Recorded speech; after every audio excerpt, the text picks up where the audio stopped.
C'est ta carte préférée.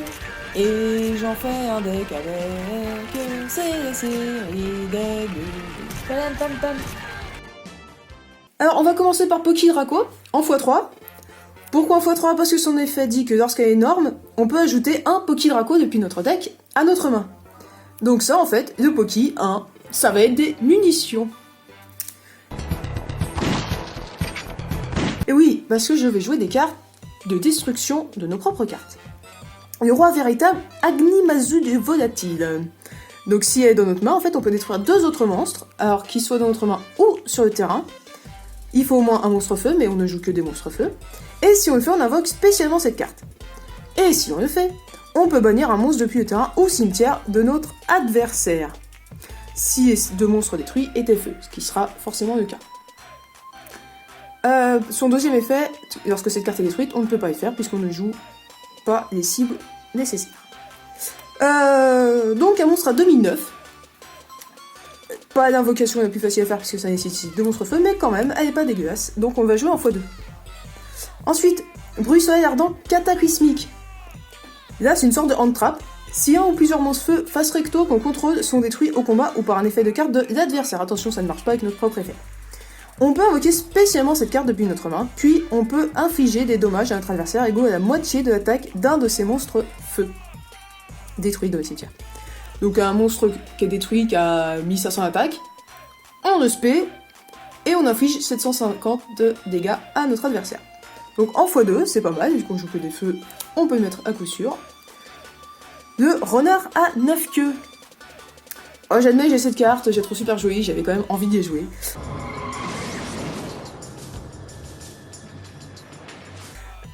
Si elle est dans notre main ou dans le cimetière, on peut sacrifier 2 monstres et l'invoquer spécialement.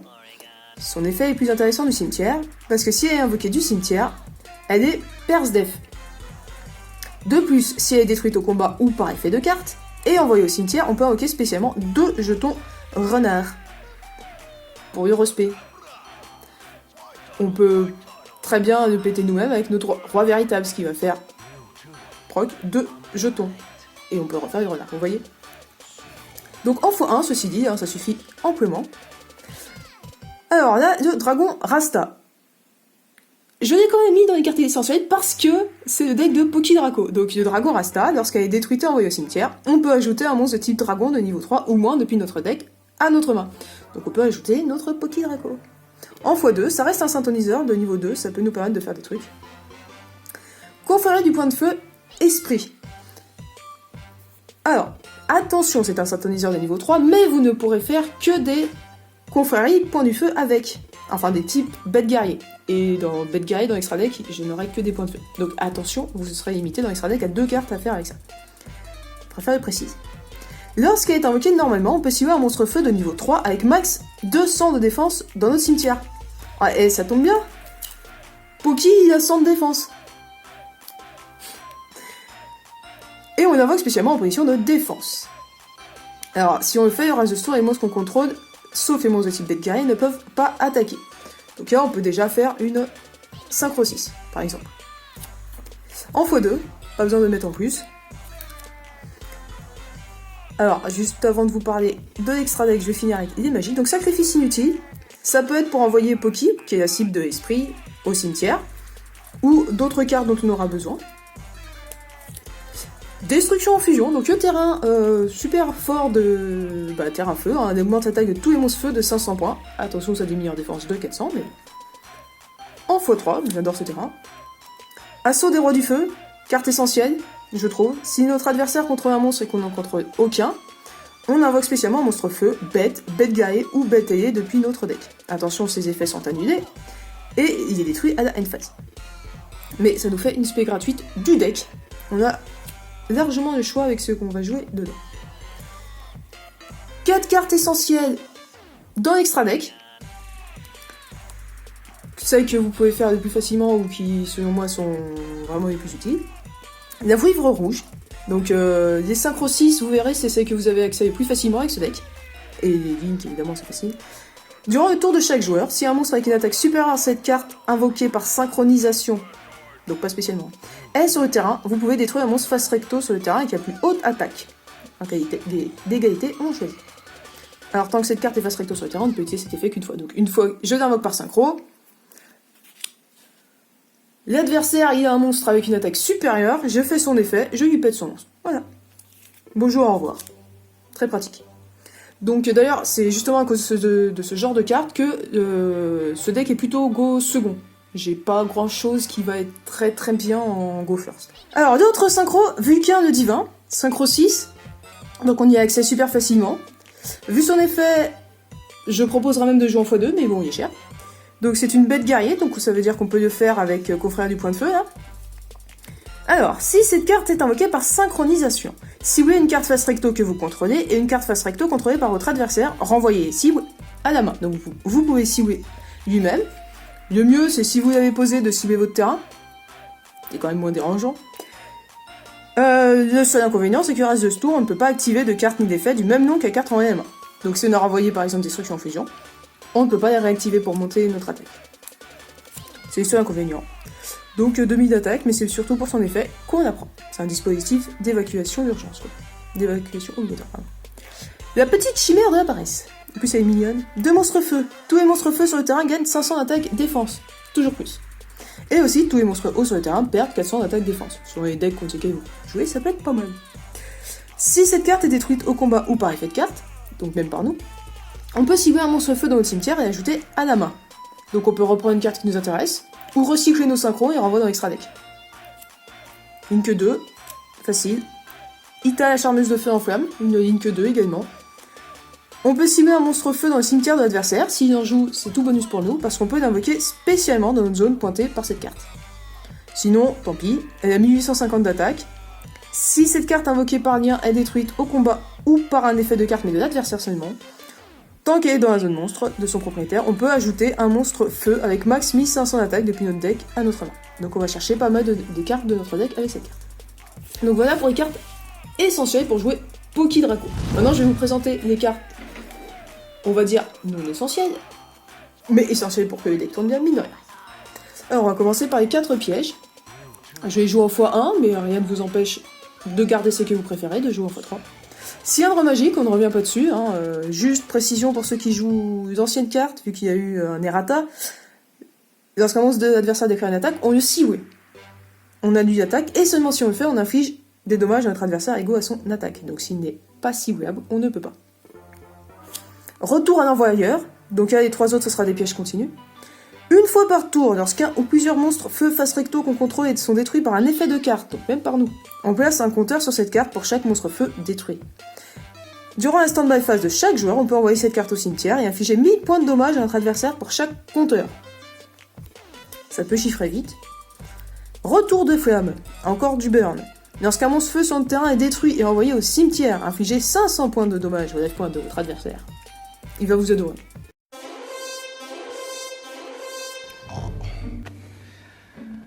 Tout cramer, reprendre à zéro. Cérémonie du saut de Katon. Une fois par tour, on peut bannir un monstre feu depuis notre cimetière pour cibler une carte dans le cimetière de l'adversaire et le bannir. S'il y a des cartes qui font que de revenir ou des cartes vraiment pénibles, on les bannit. On en a encore plus parler, c'est nickel. Donc là, c'était les pièges sympathiques des monstres feu. Alors, maintenant voici les monstres que je rajoute pour que le deck tourne encore mieux. Diapason rouge, donc c'est un syntoniseur niveau 2. Lorsqu'il est invoqué normalement, on peut invoquer spécialement un monstre de max niveau 4 depuis notre main. On a ainsi un accès très facile au synchro 6 et potentiellement à la synchro 5, même si c'est pas celle qui nous intéresse le plus, et au Link 2 facilement. Alors, ça sera rarement le cas, voire même jamais, mais lorsqu'il est SP, on peut cibler un monstre face recto sur le terrain et gagner des points de vie égaux à son attaque. Ça peut être pas mal. En x3, hein, ça permet quand même, juste avec ce monstre, d'avoir 2 bons sur le terrain. Griffon flamme chimérique. Ah, j'aime bien. C'est une spé si l'adversaire contrôle un monstre, et que tous les monstres sur notre terrain ou dans notre cimetière sont feu, ce qui sera le cas. On peut la spé. Tout simplement. Elle a 2100 de défense, alors c'est pas pour une attaque qu'on la prend parce qu'elle a que 200 d'attaque. Notre adversaire ne peut pas cibler cette carte avec des effets de carte. Voilà, je l'ai mis qu'en x1, elle est sympathique, mais bon, c'est pas non plus des trucs de fou. Hein. Le tigre des flammes. Ça peut être une cible à sacrifice inutile. durant notre draw phase, si cette carte est dans le cimetière et qu'on ne contrôle aucun monstre, au lieu de mener notre pioche, on va invoquer spécialement cette carte depuis le cimetière. À jouer au bon moment, évidemment. Juste en x1, si SP, avec son effet, on a banni lorsqu'elle quitte le terrain. Le Furet Escrime de Feu. J'aime bien son effet de destruction parce que lorsqu'elle est détruite et envoyée au cimetière, on cible un monstre face recto contrôlé par notre adversaire, on détruit la cible, et si on le fait, on inflige 500 points de dommages à notre adversaire. Il y a marqué détruite, même par nous ça marche. En x2, et quand même sympa. La Tortue OVNI. Lorsque cette carte est détruite au combat seulement, et envoyée au cimetière, on peut invoquer spécialement un monstre feu avec une attaque de 1500 ou moins depuis notre deck en position d'attaque face recto. Donc là, on peut pas faire Furet Escrime de Feu malheureusement. Selon les cas, on va voir ce qui nous sera le plus utile. En x2. Là, c'est le combo entre Archer Achacha. Lorsque cette carte est invoquée normalement, ou par flip, mais par flip on s'en moque là, on inflige 500 points de dommage à notre adversaire. En x2, c'est un monstre de niveau 3 qui va nous donner accès à certaines choses. Achacha Chambara, c'est le combo, le mieux quand on a les deux, c'est super. Durant le tour de chaque joueur, lorsqu'une carte ou un effet qui va infliger des dommages, lorsqu'il est résolu est activé, on peut invoquer spécialement cette carte depuis notre main. Et si on le fait, on inflige 400 points de dommage à notre adversaire. On fait le combo des deux, déjà il a fait 900, et en plus on a deux monstres niveau 3. Pas mal. Donc en x2, pareil. On va faire le tour des cartes magie. Salamandra, le classique. En x1, on a quand même déjà pas mal de boosts d'attaque, on va pas faire trop. Un monstre feu équipé de cette carte augmente son attaque de 700. Les cercles du roi du feu. On cible un monstre feu qu'on contrôle. Un monstre feu dans le cimetière, on détruit le monstre qu'on contrôle, et si on le fait, on invoque spécialement l'autre monstre depuis notre cimetière. C'est une magie rapide, on peut donc activer pendant le tour de l'adversaire pour surprendre, pour faire des effets, pour faire un furet... Il y a énormément de possibilités en fait avec cette carte. C'est pour ça que je la joue quand même en x2. Alors qu'au final, ça fait un monstre pour un monstre. Mais selon ce qu'on a dans le cimetière, ça peut être super intéressant. Monster Reborn, un classique. Destruction de cartes. Sans aller jusqu'à dire qu'il nous faut beaucoup de cartes dans le cimetière, il nous faut de la pioche et elle nous gêne pas forcément dans le cimetière. Donc en x1. Renfort de l'armée pour aller chercher au choix, Achacha, machin, là, ou l'autre, son acolyte, l'archer. Tourbillon jumeau. Toujours avoir une pète MP, c'est la base, et vu que, comme j'ai dit, dans le cimetière ça ne gêne pas, tourbillon jumeau est pratique. Alors, l'extra deck. Je ne l'ai pas conseillé dans obligatoire, mais j'ai sélectionné, c'est que des monstres feu, donc dans tous les cas, ils profiteront du terrain quand même. Salamandre, Loup du Soleil. Ça sera peut-être pas le plus intéressant, mais ça dépend des cas. Si plusieurs monstres sont invoqués normalement ou spécialement dans les zones pointées par cette carte, on peut ajouter un monstre feu depuis notre cimetière à la main. Donc c'est pratique, mais le problème c'est que le reste de ce tour, on ne peut ni invoquer ni normalement ni spécialement de monstres du même nom. Donc c'est pour le tour suivant. Donc ça peut être litigieux. Après, si c'est pour aller rechercher les cataclysmiques qui ont des effets quand les monstres sont détruits, là je dis pas. Donc c'est pour ça qu'il est quand même vachement plus situationnel celui-là. Son deuxième effet, on s'en moque, on peut pas le faire. Salamandre, Chaleur Néo. C'est pour avoir un accès à des pets magie piège avec de l'attaque. Si cette carte est invoquée par rien, on peut cibler une carte dans la zone magie piège de l'adversaire et la mélanger dans le deck. Ouais, et ça nous fait quand même un monstre à 2300 d'attaque. Ça peut être correct. Son deuxième effet, on s'en moque, on peut pas le faire. Conférer du point de feu, Empereur Radiant. Alors en plus d'être pas mal, moi j'aime bien son style. Donc X6-3, une fois par tour on peut détacher un matériel de cette carte, cibler un monstre feu dans notre cimetière et l'ajouter à la main. Il y a le même problème par contre que Salamandre Loup du Soleil, c'est qu'on ne peut pas invoquer ni spé ni normalement les monstres du même nom. Donc encore une fois, lui c'est situationnel, c'est pour aller reprendre certains monstres dont on aura besoin pour le prochain tour. Grénosaure. X6-3, lorsque cette carte détruit un monstre de l'adversaire au combat et l'envoie au cimetière, on peut détacher un matériel de cette carte et infliger 1000 points de dommage à notre adversaire. Et c'est pas mal. Après la 2000, elle peut passer à 2005 quelques terrains, voire 3200 avec l'épée, bref. Mais situationnel encore une fois, ça va dépendre des cas. Lui c'est pareil, vous pouvez le remplacer, surtout qu'elle est super chère. Numéro 60, du Garès l'intemporel. Alors c'est une X6-4, vous pouvez jouer classique Utopie ou trouver d'autres X6-4 qui vous intéressent mieux. Lui on peut détacher 2 matériels, donc les 2 qui sont sur lui, et activer un des effets. Soit on saute notre prochaine draw phase et on pioche 2, puis on défausse 1. C'est vraiment si on est en panne de cartes. Soit on saute notre prochaine main phase et on invoque spécialement un monstre depuis notre cimetière en position de défense. Soit on saute la battle phase de notre prochain tour et on double attaque d'un monstre qu'on contrôle jusqu'à la fin de ce tour. Ouais. À réfléchir à l'utilisation. Des petites synchros. Une seule synchro 5, c'est pas ce qu'on est censé faire le plus souvent, mais des fois ça peut nous sauver. Donc, si cette carte est invoquée spécialement, donc pas forcément même par synchronisation, on peut cibler un monstre sur le terrain et changer sa position de combat. Tout simplement. C'est juste à ça qu'elle sert. Alors potentiellement, parce que la synchro 7 Shiranui qui va suivre aura un effet, si cette carte est bannie, on peut invoquer spécialement un jeton Shiranui. Voilà. C'est pour le fun. Ça peut servir pour les Link, notamment. Ou pour quand on doit détruire nos propres monstres, puisque c'est un jeton feu. Conférer du point de feu, prince des chevaux. Donc on peut tout à fait faire. J'avais parlé de notre synthoniseur niveau 3, conférer du point de feu, là, à faire attention, on peut le faire avec cette carte évidemment.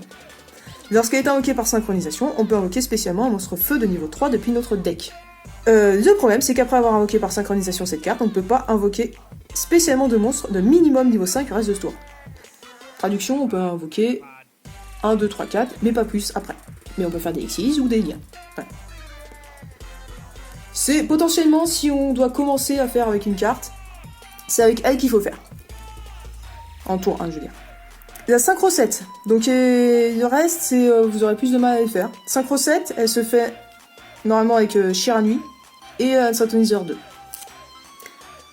Alors, une fois par tour, on peut bannir un monstre face recto qu'on contrôle ou dans le cimetière et appliquer les effets selon le monstre qu'on a banni. S'il était zombie, on peut augmenter l'attaque de tous nos monstres de 300. S'il était feu, on peut détruire une magie piège sur le terrain. Et s'il était synchro, on peut détruire un monstre sur le terrain. C'est quand même pas mal. Elle a que 2100, mais c'est plutôt pour ses effets que c'est intéressant.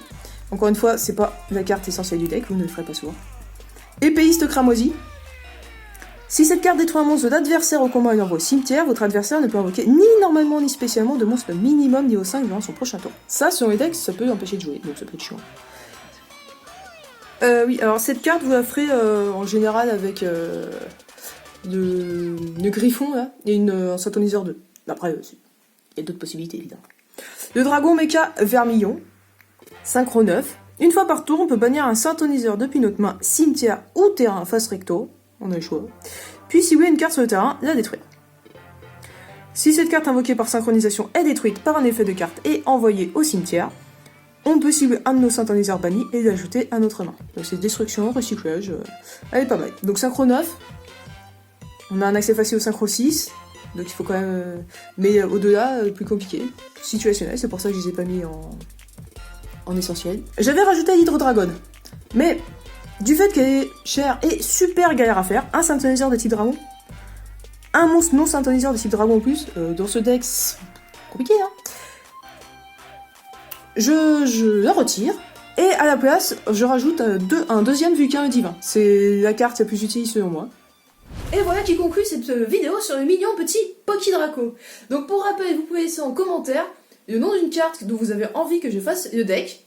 Pour le moment, si je dis pas de bêtises, j'ai le gardien de la porte et les 3 monstres qui vont avec à faire. Et vous m'avez demandé aussi un deck bête mignonnerie avec Otodoshimaru, quelque chose comme ça. Hein. Bon, vous m'excusez pour le nom, c'est horrible. Voilà. Et... ah si, petite info, donc le prochain challenge... non, pas challenge, le prochain deck building se fera sur Yumis et Umbra. Et je vais essayer de faire un truc 50-50, 50% de win rate avec Espa Roba. Voilà. À plus.